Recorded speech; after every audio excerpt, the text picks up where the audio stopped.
Hello student, today we are going to study our next chapter, environmental management. In that first question, how does the atmosphere affect our daily life? How does the atmosphere affect our daily life? Daily life मध्ये आपल्यावरती किंवा आपल्या लाईफवरती एन्व्हायरमेंटचा कसा affect होतो? So as we know, the most important source of energy is sun, which gives sunlight as well as heat to us. Similarly, rain, it gives water for our life as well as for plants and for all living beings. Similarly, the ultraviolet light comes from the sun, which is restricted by ozone layer, that is atmosphere, and therefore it is responsible to protect us from the ultraviolet light and sun's harmful light. But sometimes there is a heavy rain occurs, and when such a type of heavy rain occurs, the life is disturbed, or sometimes there is a drought, दुष्काळ पडतो. In sometimes there is a earthquake happen, or in sometimes there is a flooding happen, that means पूर येणे. म्हणजे या सर्वांमुळे आपले आयुष्य disturb होऊ शकतं. म्हणजेच एन्व्हायरमेंट आणि ॲटमॉस्फिअर आपल्याला जेवढा बेनिफिशियल आहे तेवढा तो आपल्या चुकीमुळे हजार्डसुद्धा ठरू शकतो. Second, forecast about which weather related factors are given during news bulletin on Doordarshan and Akashvani.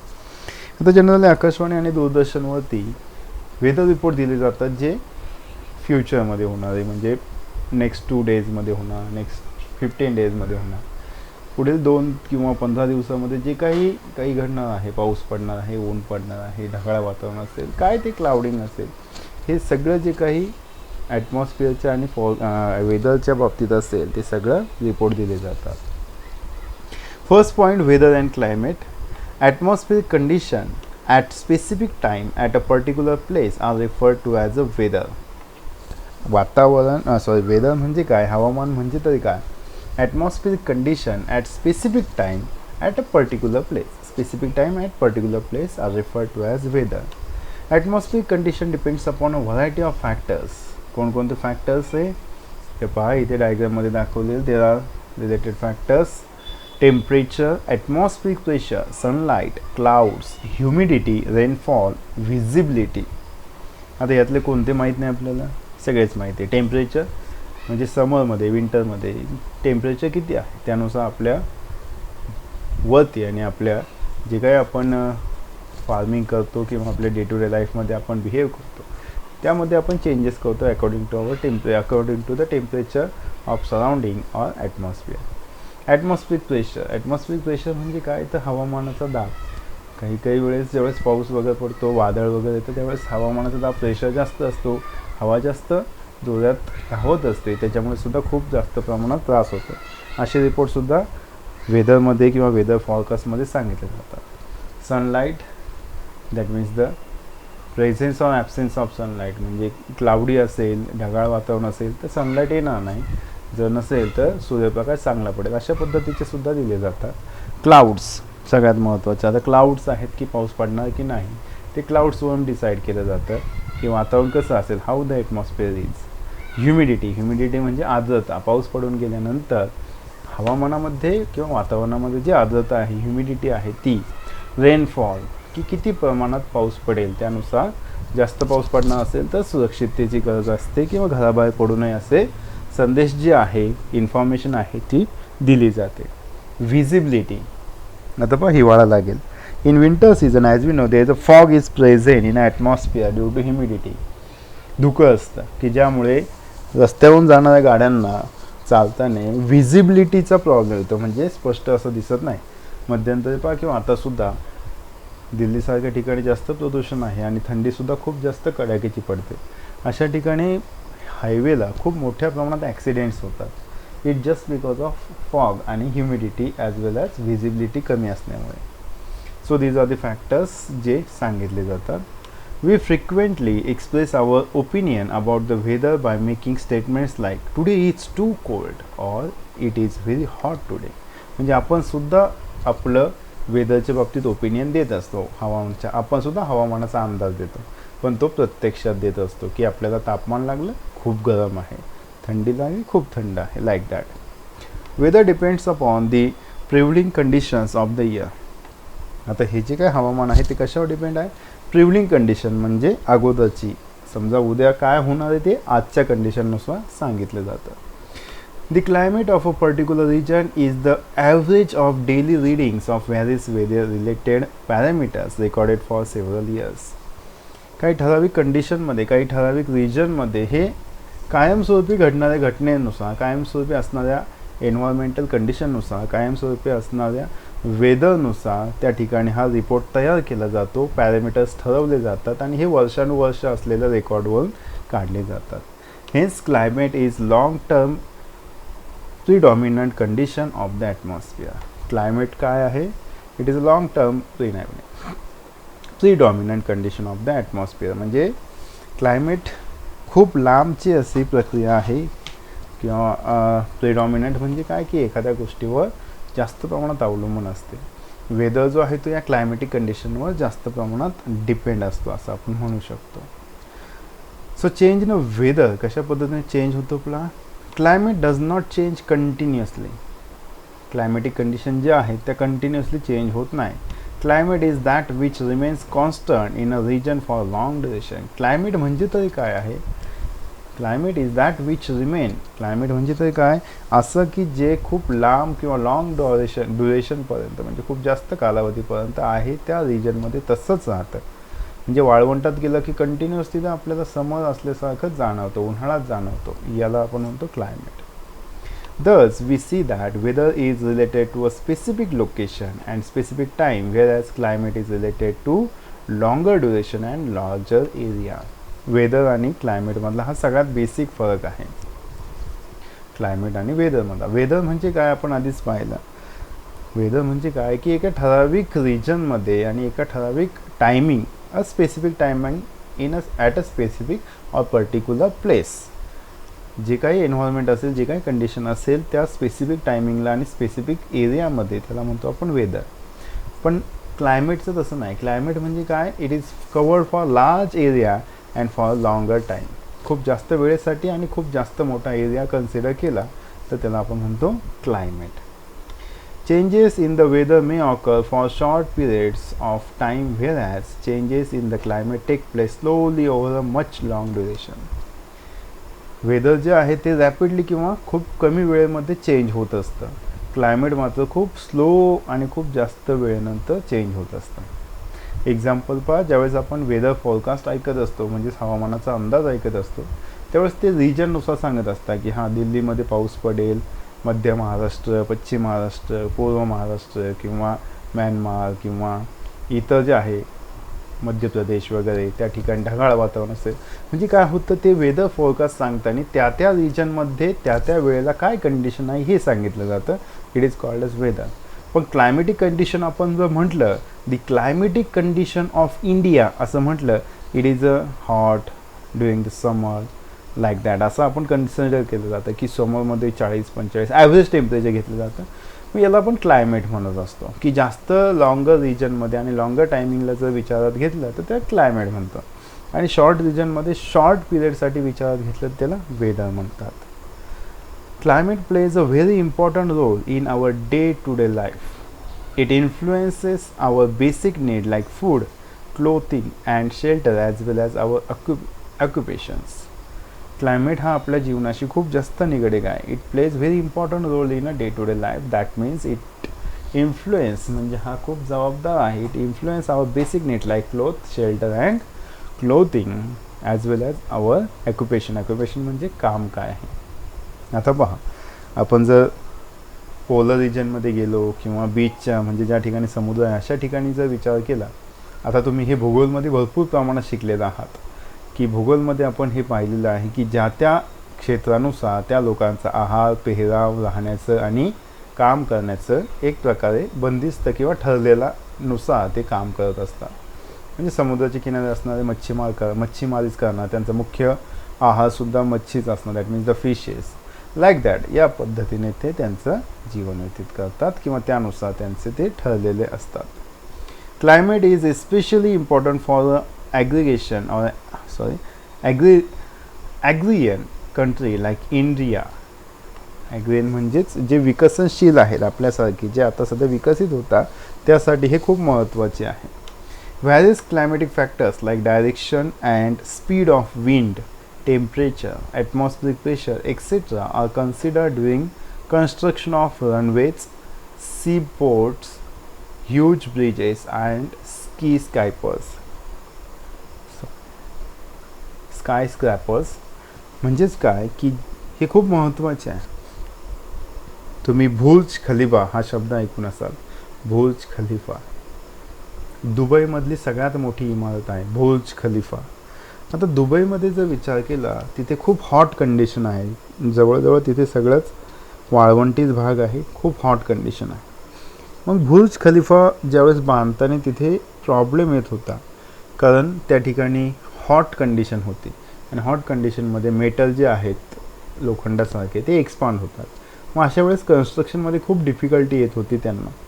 म्हणजे सांगण्याचा हेतू काय की ज्यावेळेस रनवे म्हणजे रस्ते वगैरे बनवले जातात, सीपोर्ट म्हणजे समुद्राच्या ठिकाणी बंदरे वगैरे बनवली जातात, किंवा मोठमोठे ब्रिजेस बनवले जातात, स्काय स्क्रॅपर म्हणजे खूप मोठ्या प्रमाणात विमानतळ बनवले जातात, एअरपोर्ट बनवले जातात. अशा वेळेस खूप मोठ्या प्रमाणात विचार केला जातो की त्या ठिकाणची क्लायमॅटिक कंडिशन काय. जिथे विमान उडणार आहेत किंवा टेक ऑफ आणि लँडिंग करणार अशा ठिकाणी खूप पाऊस असेल तर दिसणार पण नाही तिथे जे काय प्लेनला आहे किंवा त्या प्लेनचा जो काही पायलट आहे त्यांना काही दिसणार पण नाही. म्हणजे काय की त्या कंडिशननुसार ते डिझाईन करण्यासाठी हे क्लायमॅटिक फॅक्टर रिस्पॉन्सिबल असतात. Which factors are affected favourably or unfavourably. Question आहे which factors are affected favorably or unfavorably by climate, what must be do to minimize this effect. आता कोणकोणते फॅक्टर क्लायमॅटिकली फेवरेबल किंवा unfavourable क्लायमेटसाठी depends आहेत. It depends on. So the answer is most importantly the rainfall or the temperature or the storm, earthquake. So all these factors are, if we consider the rainfall, on the basis of rainfall म्हणजे पावसावरती जे farmers आहेत ते त्यांची पिकं, that means the which farming or which seeds or which crops has to be taken, कोणते घ्यायचे पिकं हे डिसाईड केले जातात.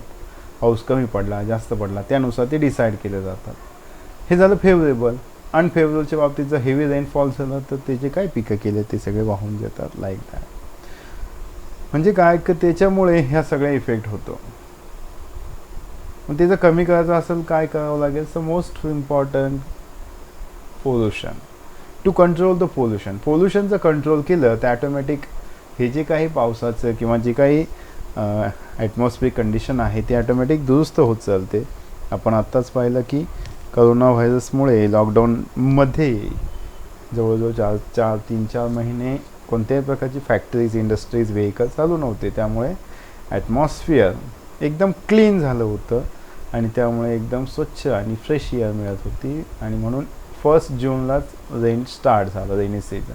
म्हणजे या पद्धतीने प्लॅन्टिंग केले, ट्रीज झाडे लावली, पॉल्युशन कमी केलं तर नक्कीच बेनिफिट भेटू शकतं. Think and discuss. Human progress is related to a conducive climate and geography. Human progress म्हणजे मनुष्याची जी काय प्रोग्रेस आहे ती कशावर डिपेंड आहे तर कंडन्सिव्ह क्लायमेट अँड जॉग्रफी म्हणजे त्या ठिकाणी असलेली क्लायमेट आणि जॉग्रफी. म्हणजे त्या ठिकाणी वातावरण जर प्रॉपर असेल, चांगलं असेल, भौगोलिक वातावरण चांगलं असेल तर तिथे त्या व्यक्ती किंवा त्या फॅमिली किंवा त्या एका कल्चरची चांगल्या पद्धतीने डेव्हलपमेंट होऊ शकते. Human beings have design a time schedule for their lives based upon centuries of climatic experiences. म्हणजेच काय की मनुष्याने आपलं जे आयुष्य आहे ते क्लायमॅटिक कंडिशनच्या किंवा क्लायमॅटिक म्हणजेच वातावरणाच्या अंदाजानुसार की कशा पद्धतीने क्लायमेट चेंज होता त्यानुसार त्यांनी आपले जी काही लाईफ प्रोसेस आहे ती त्यानुसार ॲडजस्ट करून घेतली, त्यानुसार ते क्रॉप इल्ड, शेतीची जी काही पिकं असेल किंवा त्या पद्धतीचीच पिकं घेणं, त्या पद्धतीची घरं बांधणं, त्या पद्धतीचे कपडे घालणं, त्या पद्धतीचे जेवण आहार घेणं हे डिझाईन झालेलं आहे. Scientists find it necessary to study climate in views of its effect on agriculture production. सगळ्यात महत्त्वाचं आहे की शेतीच्या बाबतीत, कारण सगळ्यात महत्त्वाचं बेसिक नीड आहे फूड, तर फूडचे क्रॉप इल्ड वाढवणं महत्त्वाचं आहे. त्यासाठी क्लायमेटनुसार की त्या ठिकाणी कोणकोणते क्रॉप्स येऊ शकतात, टिकू शकतात आणि ग्रोथ होऊ शकते हे सायंटिस्ट स्टडी करत आहेत. महत्त्वाचं हे वाक्य आहे, 23 March is observe as a world metrological day. World metrological day लक्षात ठेवा. Importance of weather in living world. आता वेदरची, हवामानाची लिव्हिंग वर्ल्डमध्ये काय महत्त्व आहे. Daily weather as also long term climatic condition influence human lifestyle directly or indirectly. Land, water bodies, plant and animals collectively form the natural environment on earth. This environment is responsible for the development of organisms. सगळ्यात महत्त्वाचं आहे की जे काही condition आहेत एन्व्हायरमेंटमध्ये किंवा वेदरच्या किंवा climatic कंडिशनमध्ये की त्यामध्ये लँड, वॉटर बॉडीज म्हणजेच पाणी, प्लांट, ॲनिमल हे सगळे जे आहे ते इंटरलिंक आणि इंटरडिपेंडंट आहे की ज्यामुळे त्यांची आणि ऑर्गॅनिझमची डेव्हलपमेंट होत असते. The climate of a particular region helps to determine the diet, clothing, housing, occupation and lifestyle of the people of the region. For example, the characteristic lifestyle of Kashmir and Rajasthan people.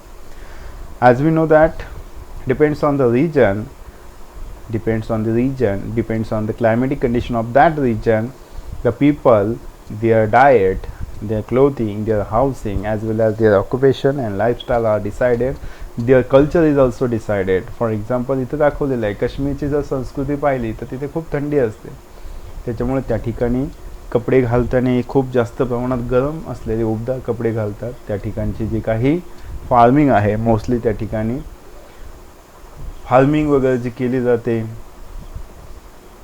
ती वेगळ्या पद्धतीची आहे. तिथे खूप जास्त हिरवळ आहे, तिथे बर्फ पडतो. आणि याच्या अपोजिट जर राजस्थानची कंडिशन घेतली तर तिथे कंप्लीट ड्राय असते, वाळू आहे, तिथे वाळवंट आहे. मग तिथे असणारे ॲनिमल्स, त्या ठिकाणी राहणारे जे मनुष्य आहेत त्यांची राहणीमान, त्यांचं खाणं हे सगळं चेंज आहे. Salinity of marine water. Salinity म्हणजेच पाण्यामध्ये असलेलं मिठाचं प्रमाण. Formation of oceanic currents, water cycle etcetera are all related to various weather and climatic factor. हे सगळ्यात महत्त्वाचं आहे की क्षारयुक्त पाणी, समुद्राचं पाणी किंवा वॉटर सायकल म्हणजेच पाण्याचं वाफवून जे काही येतं, वाफवून पुन्हा पाणी पाऊस पडणं वगैरे, हे जे काय क्लायमेटिक कंडिशन आहे, वॉटर सायकल आहे, हे एकमेकाला कम्प्लिटली रिलेटेड आहेत. Various climatic factors bring about the weathering of rocks in the earth crust. बरेचसे क्लायमेटिक कंडिशन आहे like summer, heat, water. It also there is a conversion of rocks into the soil, earth crust.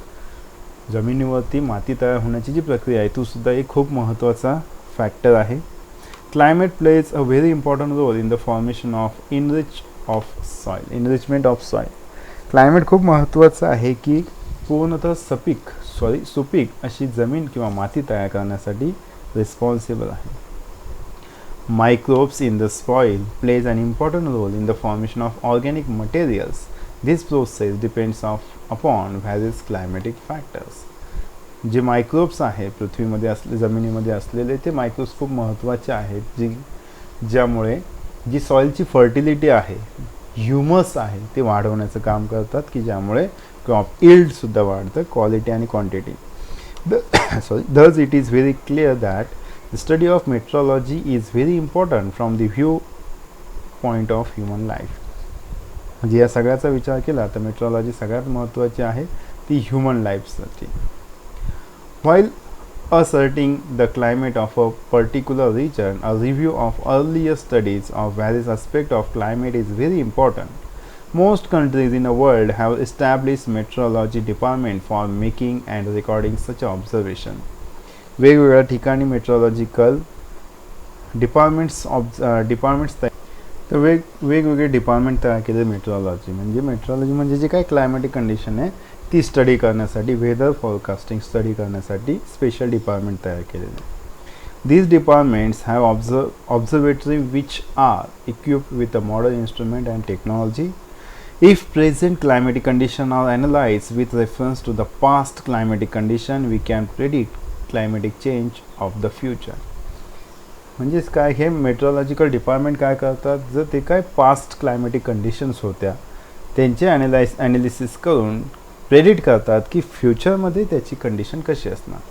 आपण पाहिलं होतं की मागे सुद्धा सायंटिस्टने explain केलं होतं, प्रेडिक्ट केलं होतं की 2012मध्ये अर्थ जी आहे ती कम्प्लीट डिस्ट्रॉय होणार, झाली नाही. प्रेडिक्शन असतं, एक अंदाज असतो. However, as climate is the net result of complex mixture of various atmospheric factors, forecasting it is very complicated and difficult. Forecasting is easy for places where climatic changes are slow and of a limited nature. प्रत्येक ठिकाणीच जसं आत्ता म्हटलं, प्रत्येक वेळेस ते prediction योग्य ठरेलच असं नाही, तर त्या रिजननुसार ते बदलू शकतं. पण बऱ्याचशा वेळेस जर क्लायमॅटिक चेंज जर स्लो असेल तर मात्र प्रेडिक्शन, आणि लिमिटेड नेचर असेल तर प्रेडिक्शन करेक्ट ठरू शकतं. हवेवर climatic change are complex, independent and rapid, making forecast is very difficult. हेच आहे की क्लायमेट जे आहे ते खूप कॉम्प्लेक्स आहे, गुंतागुंतीचं आहे, इंटरडिपेंडंट म्हणजे एकमेकावर डिपेंड आहे, आणि रॅपिड आहे. त्यामुळे फॉरकास्ट करणं म्हणजेच त्याचा अंदाज बांधणं, सांगणं हे डिफिकल्ट जातं आहे. Okay, we are going to study next point in a next video.